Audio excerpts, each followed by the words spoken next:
Science fiction on television might be considered a branch of science fiction in the film. They're both dealing with the medium of ideas in this area in the visual sense. And certainly the name of Rod Serling has been very closely associated with science fiction on television. What was your first encounter with the first serious encounter in television science fiction form, Jim, would have been I'm having a lot of trouble with that cigarette, aren't I? I think God is telling me don't smoke. A fairly obscure show that people don't remember called the Desilu Playhouse. This was back in about, I'd guess 1956.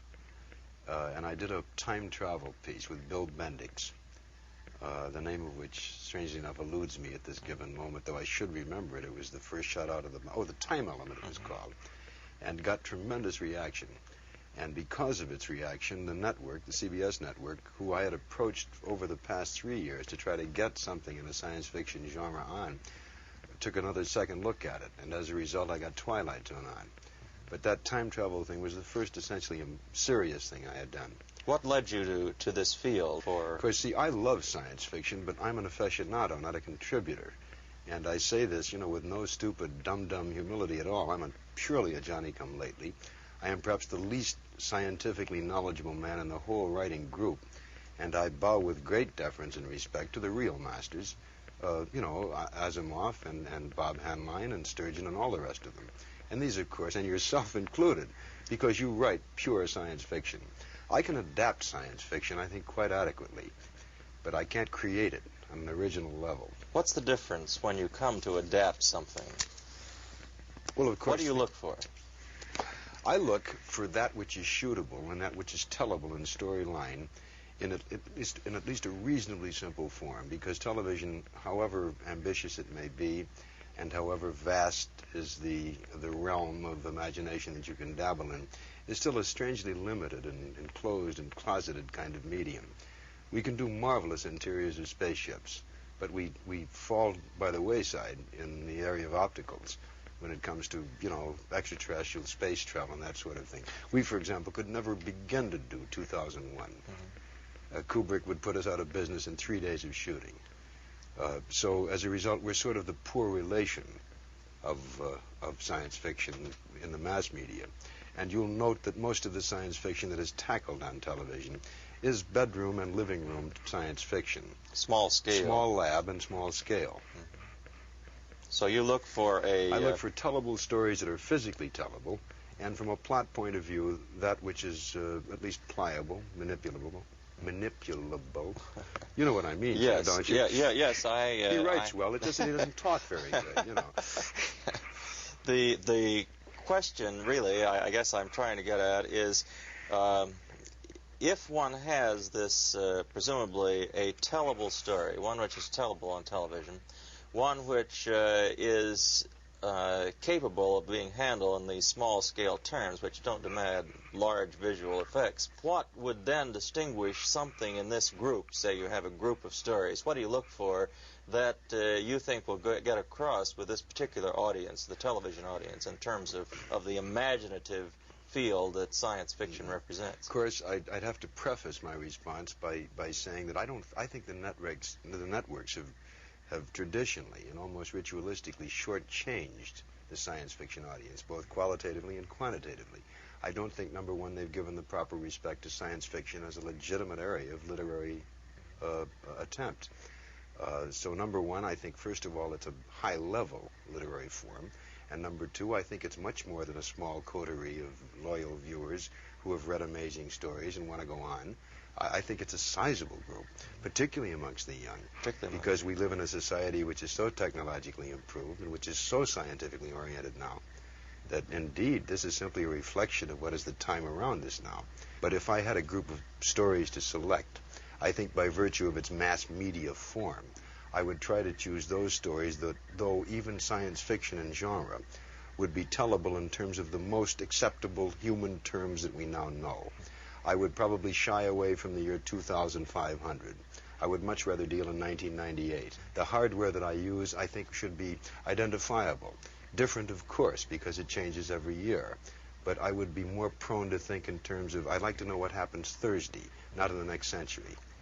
You're concerned with something that has particular relevance to our times. Quite right.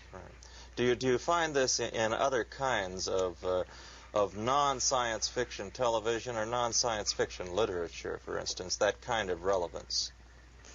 Most television fiction that I watch has very little relevance. I think it's one thing to say we will now have a program called Mod Squad, say, and we will have one black man and one Oriental and one Hawaiian to show this marvelous melting pot concept. But I think, Jim, that's altogether phony. I don't think that's, I think at best condescension and at worst exploitation. The fact is that we have so distorted the pure ethnic minority over the years by making every black man a banjo player and a village idiot and a coward that suddenly we're going to reverse switch. He is now a brain scientist or an atomic scientist or any one of an equal distortion at the other end. Needless to say, I'd much prefer the distortion on the good scale, on the good side of the scale. But all television fiction I find quite irrelevant and quite unrelated. Arthur Clarke has said that he thinks that science fiction is the one completely realistic and relevant fiction that we have now. I think I'd defer in fact, that it deals with contemporary problems. And indeed, it deals with the projection of what our contemporary problems are leading us to. 2001, I think, being a case in point here. Twilight Zone went on the air when? What? 1959 through 1962. And what was the reaction to it in general? I mean, the first year, what happened? Of course, you see, you have to gauge that in the strange arithmetic of television, which is very close to insanity. I think in its best run, Twilight Zone got roughly a 31 or a 32 share, which in television terms says that it is a mild success. It is not a runaway hit, it's not Gunsmoke, and it's a very questionable item as to whether or not we'll renew it if indeed something else comes along that looks much more publicly acceptable. It's sufficiently healthy to warrant their continuing to take a look at it. Now, what that 31 share meant was approximately 25 million people watching, which is a fair-sized audience. That's more than watched Shakespeare, during the first 100 years. But in the strange, again, as I say, the strange arithmetic of television, this was not considered a major show. Oddly enough, the show became more popular after it went off the air, in terms of the name Twilight Zone being kind of interchangeable with strange little witticisms throughout our language. It became a funny little colloquialism that people used. It's still running, isn't it? It's running intermittently all over the country and all over the world. It's been on 39 foreign stations, too. And I've seen it in Japan. There they call it the Mystery Zona. And there I speak Japanese by moving my lips for 2 seconds and the voice continuing on for 32 minutes. And then it's done in pure Castilian Spanish and in several other languages. Do you still get reactions from people about yes, it? Indeed. I mean, frequently. I still get, oddly enough, a massive amount of unsolicited material sent to me.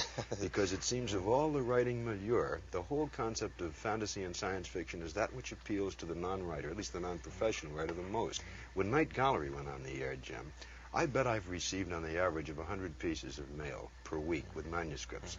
And of course I can't entertain reading all of those things because of the legal hassle involved, and also by virtue of the fact that 99% of the writing that arrives on the desk of a mass media guy is pretty therapeutic writing. These are people who generally preface by saying, I ain't such a good writer, but I got this real good idea in my dream after eating the rancid mayonnaise, and I will let you write and we'll split, this kind of thing. Were you pleased, satisfied with what you did on the Twilight Zone, ultimately? I think overall, it lacked consistency. It wasn't a good show every week. It wasn't a good show sometimes 3 weeks running. But judging it on the basis of other television shows, I think we maintained a reasonable consistency. I think we had what I would also attribute to a show like Playhouse 90. We showed effort constantly. I think at times we showed ingenuity and creativity. I don't think we borrowed from anyone. I think we created more than we aped.